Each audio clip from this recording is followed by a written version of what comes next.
Like I told you before, that is not Jeffrey Woods, Simon repeated as he and Dalton stood over the corpse. They arrived at the morgue less than 10 minutes prior, and were waiting for the medical examiner to come and give a report. Fucking makeup and contact lenses? Why? Dalton mumbled to himself. Clearly, this individual wanted the murder to be credited to Jeff Woods. No shit, Sherlock. I'm just wondering why now? Why after 4 years try and do this? The medical examiner entered the room. Well, I might be able to answer some of that for you, Marla Darrow, Mandeville's forensic expert informed them. Well, shit, Marla. Don't keep us in the dark, Dalton replied. The young man at the table in front of you is Brian Antonis, 21 years old, and just recently released from the Southern Louisiana Psychiatric Hospital. According to his records, he got out of there just 5 months ago. What was he there for? Simon asked. Standard onset schizophrenia, from the records I can pull. It's a sad story for many kids, as the symptoms of schizophrenia usually start accelerating in their teenage years. Seems as though he was treated for depression and delusional behavior through the hospital's outpatient wing, but eventually those treatments weren't enough.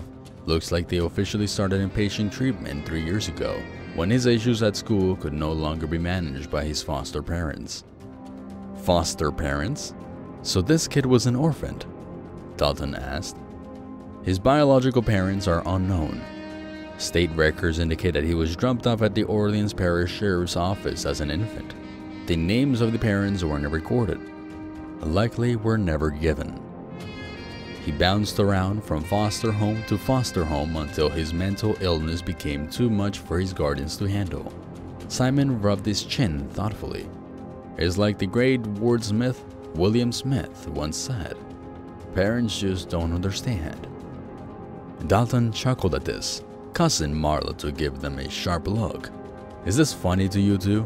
The kid is dead. I'm sorry, Marla, is it? Simon began. We had a rough night. Dalton snickered again. Shit, Marla. I ain't sorry. That's the funniest thing this little weirdo has said since I met him. Plus, yeah, we were almost run off the damn street tonight. And, oh yeah. Dalton walked quickly towards the exit, leaving Simon and the less humorous Marla to entertain each other in the meantime. So, Marla, I'm only in town for a day or so, but, Simon Lyman began. I'll save you the trouble. I'm married, I have a boyfriend, and I'm lesbian, she replied. Wait, that's all pretty contradictory. Which is it? Pick one, Agent Lyman. I don't care, she answered, filling the room with an awkward sense that pressed down on Simon's shoulders like a boulder on his back. So, Jeff the Killer. Exciting stuff, huh? He stated, trying to regain his composure after the painful rejection. I can't believe this is coming back. After the 2015 disaster, I think most people were hoping they'd seen the last of reboot of Jeff Woods and his misadventures. It's almost like people can't learn from their past mistakes. Why would anyone want to rehash all of this now? Leo Wood's book may have something to do with it, Marla mused. It's banned from a lot of places down here. None of our locally owned bookstores will carry it. It was the corruption, though, if you ask me, that everyone in this city wants to forget, more so than the murders themselves. Dalton returned to the room carrying the package they picked up off the road.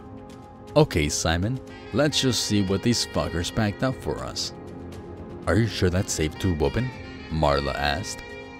Christ, you two should date each other. You're both afraid of the same crap, Dalton responded, causing Simon and Marla to smirk a bit at the observation. Dalton removed a pocket knife from his back pocket and carefully cut along the packaging tape. Marla adjusted an overhead examination light to illuminate the metal table where Bradshaw had set the package. Simon took 2 steps back. Slowly, the tape was removed. Here, Marla grunted quickly, thrusting Lated's gloves at Dalton's hands. The package was opened, and Dalton breathed a sigh of annoyance and relief. It's just a fucking CD, and wait, there's some pictures too. Let's see here. Contained in the small package were 2 photos and a DVD with no label. Dalton removed the photos and placed them on the table side by side. The first photo was Leo Woods, a recent one from the looks of it, perhaps even the photo from the sleeve of his now infamous book. The second picture looked a bit familiar to Dalton Bradshaw, though he wasn't quite sure until Simon spoke up. "That's Randy Hayden. It's recent too. Looks like it's screenshot from his appearance on Leslie Matthews' show." Dalton glanced over at the old clock on the wall and sighed. "Almost midnight. We've been at this for too long. I'm tempted to pop that CD into the nearest computer and take a look, but we better play this one by the book. We'll have our tech people look at it in the morning. Who knows what's on that disc?" "Why not have the tech look at it tonight? I know you're tired, but this is just getting good, and I really want to know what's on the disc," Simon asked. "This is Mandeville. Our tech is going home at dinner time," Dalton told the agent. He then turned his attention to Marla. "We're going to need the name of the dead kid's psychiatrist who was treating him at the Southern Psych. If there are more answers, I think we'll find some there. The hospital will also have his most recent foster parents, and we're going to need to pay them a visit as well. I think tomorrow is going to be a busy day for us, Lyman. Hence why we need to go and get some sleep. I'll get the information for you. What about the pictures of Leo Woods and Randy Hayden? Any ideas on how that connects?" Marla inquired. "Besides the obvious? I mean, one is Jeff Woods' brother. The other is the kid that shot him in the face with a flare gun," Simon informed her. "Yeah, but," Marla began, gazing down at the pictures but suddenly finding a new point of interest. "Both of you, come look at this. I think there is another clue in here." Dalton Bradshaw and Simon Lyman joined her and peered down into the box. There was something written at the bottom interior of the box. However, it was hardly visible. "Fuck it all. I can't tell what it says. It's too damn faint," Dalton complained.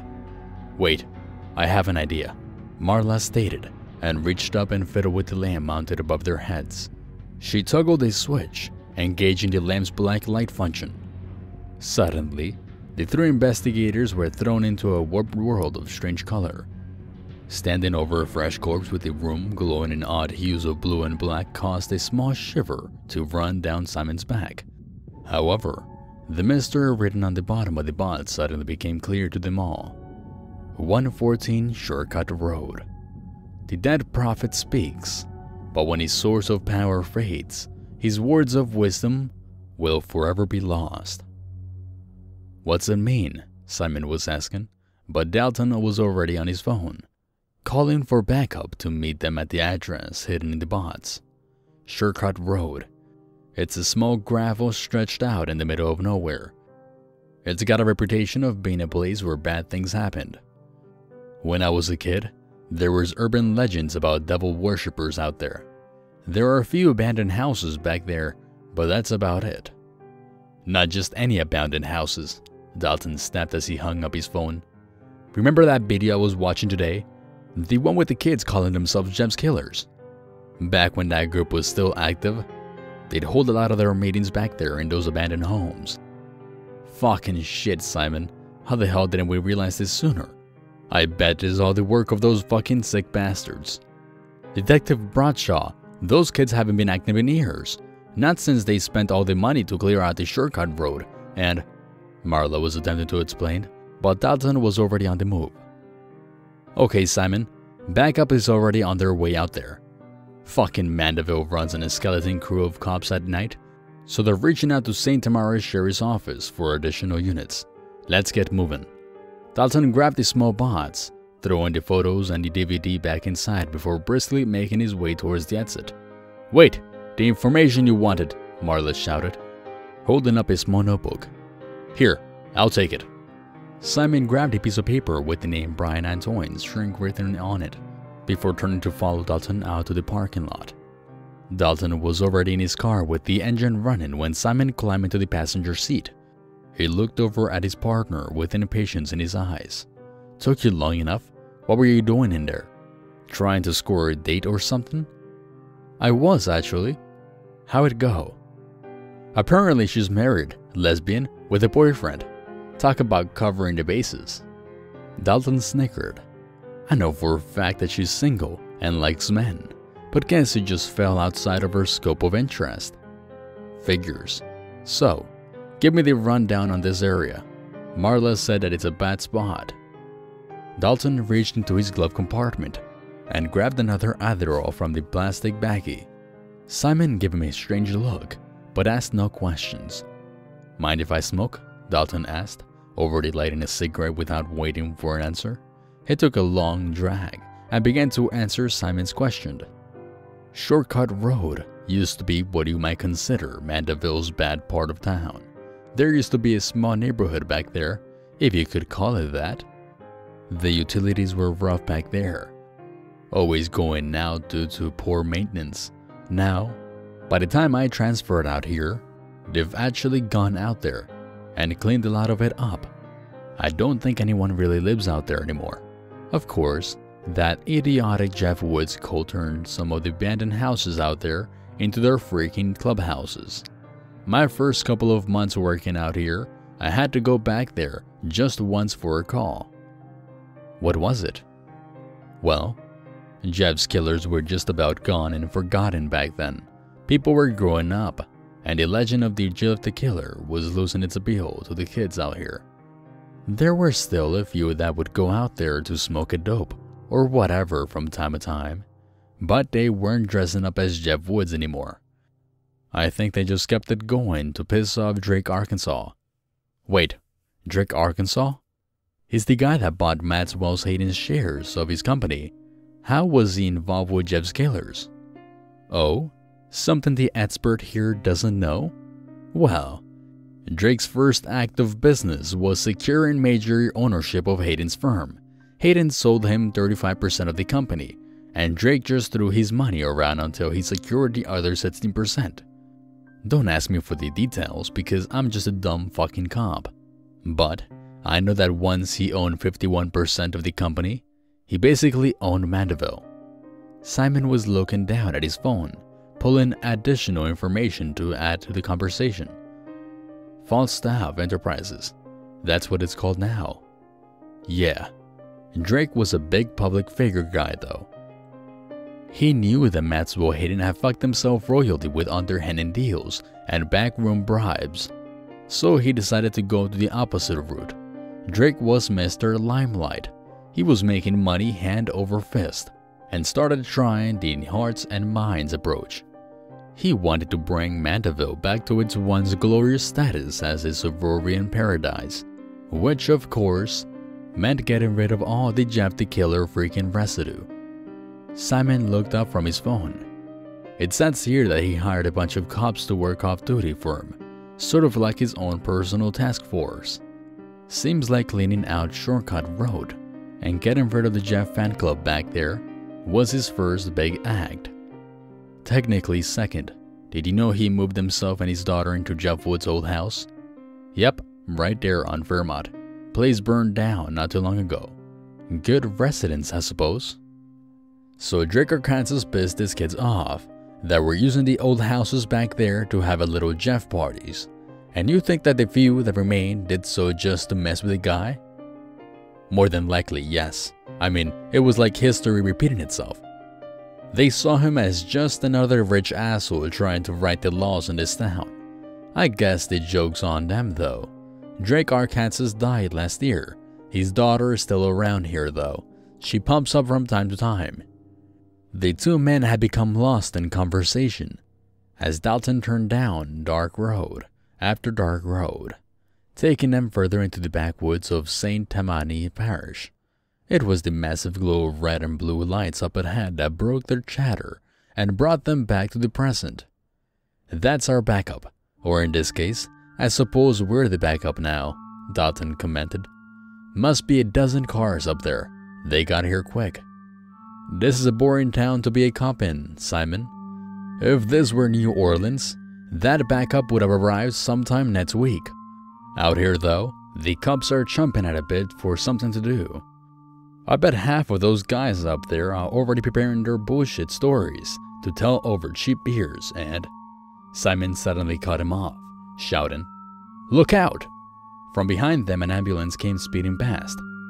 "Okay, shit. What the fuck is happening?" Dalton grunted as he stepped on the accelerator and sped to their destination. Dalton's eyes immediately fell on the news van parked across the street and felt his stomach flip over. The media? How?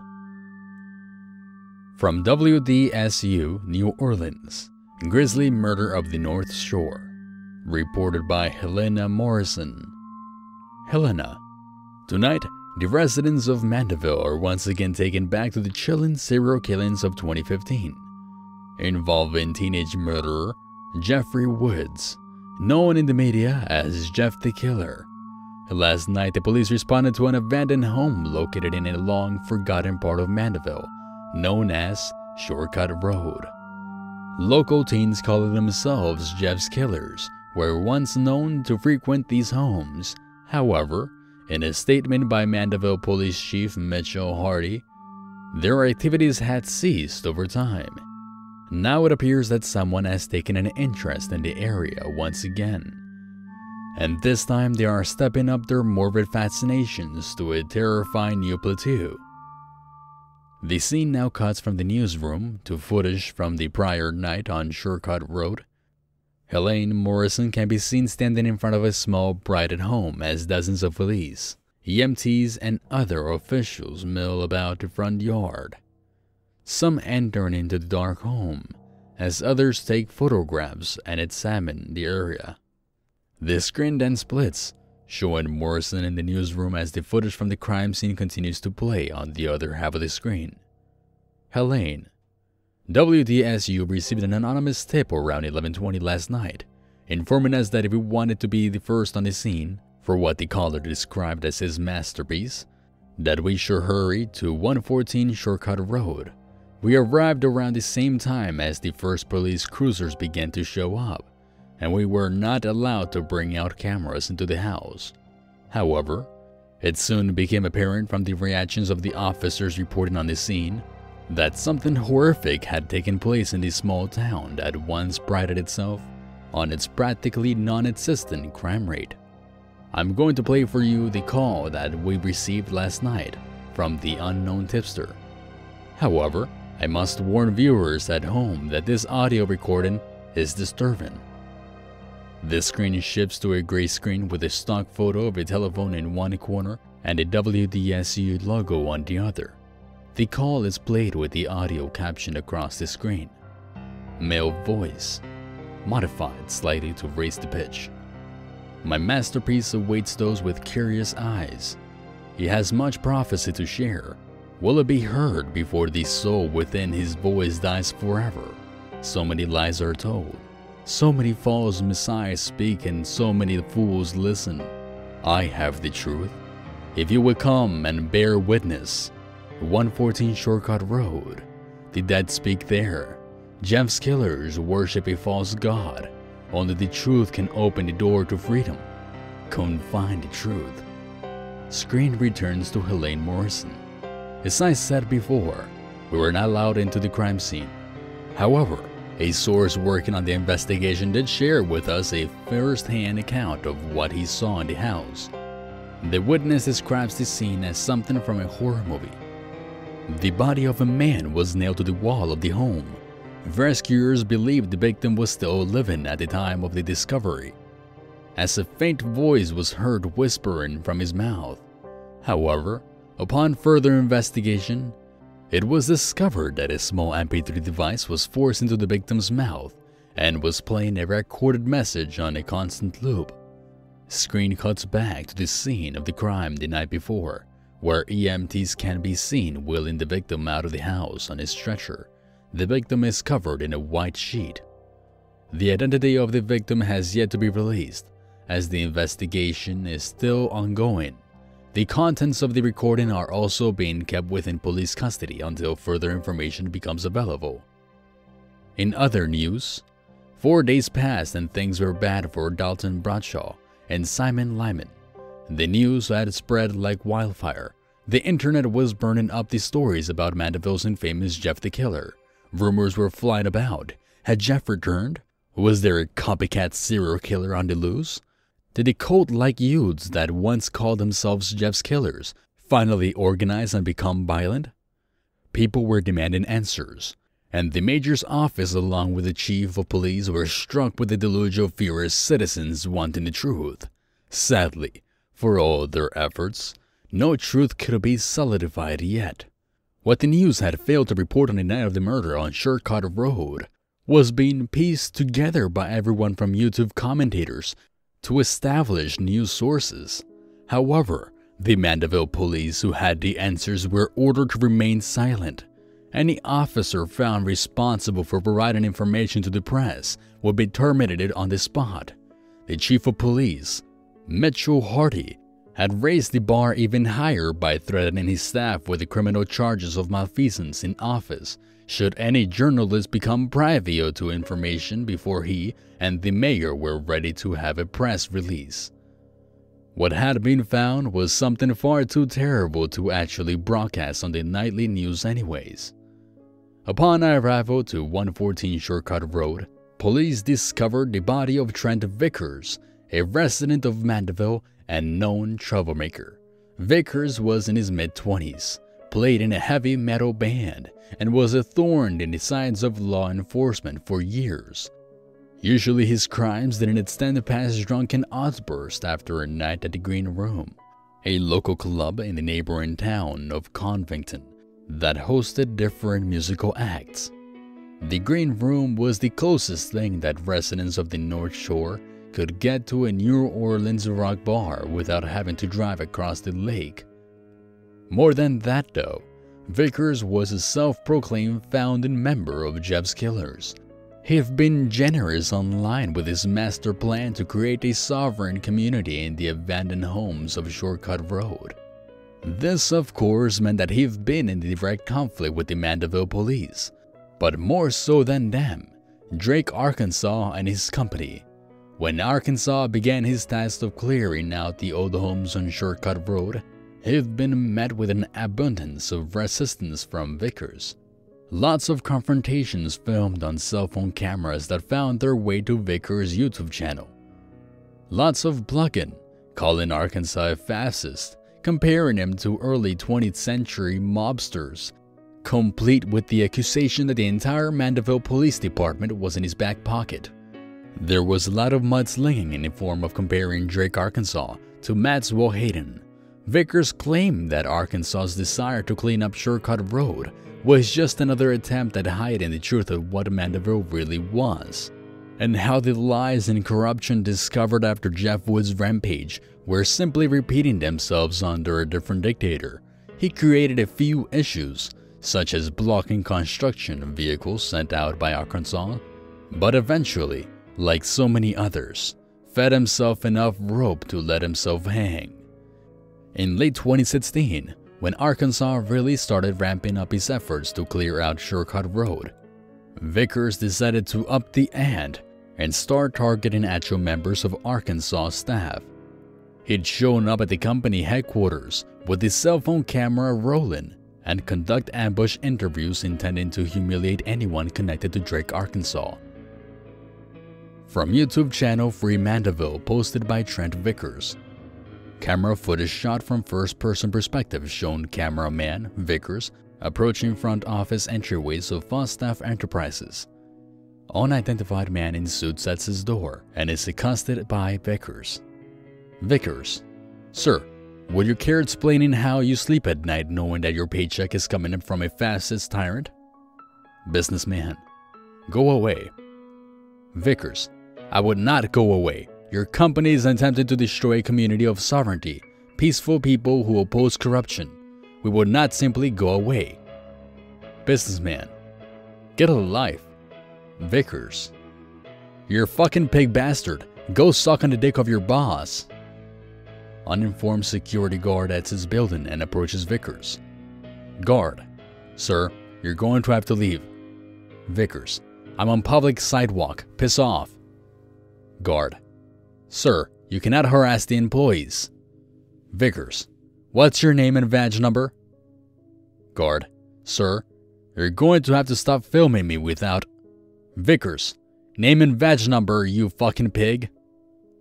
Vickers would often be given citations and was occasionally arrested for such demonstrations. It wasn't until he decided to target Arkansas's teenage daughter as she was leaving her high school that he finally found himself facing serious criminal charges. From the YouTube video, Stupid People of Suburbs, posted by Hippie Hater. Video begins with Vickers filming as he approaches Mandeville's high school student parking lot. A young woman, later identified as the daughter of Drake, Arkansas, is confronted as she walks towards a car. Vickers: how does it feel to know your father's a fucking monster? Girl: who are you?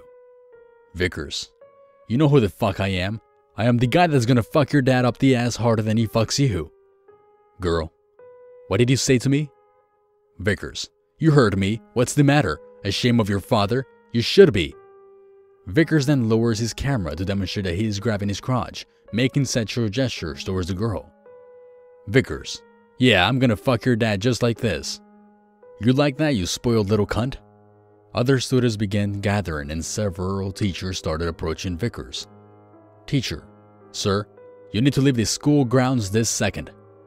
Vickers: this is a public school. My tax dollars paid for it. I have a right to be here. A uniformed police officer assigned to this school as security begins to approach. Officer: sir, I was informed that you made sexually suggestive comments to one of our students. I am going to need to see identification right now. Vickers: fuck you, I know my rights. This is freedom of speech and freedom of the press. Officer: sir, turn around and place your hands behind your back. Vickers, who's found clever ways to skirt the law on several occasions, was finally caught. He was charged with sexual misconduct towards a minor for his comments directed at Arkansas's daughter. In a plea agreement with the district attorney, Vickers was able to avoid jail time, but was given 5 years of probation with the condition that he ceased targeting any associates of Drake, Arkansas. He was also banned from going within 200 feet of Mandeville High School. Afterwards, he mostly vanished from public eye.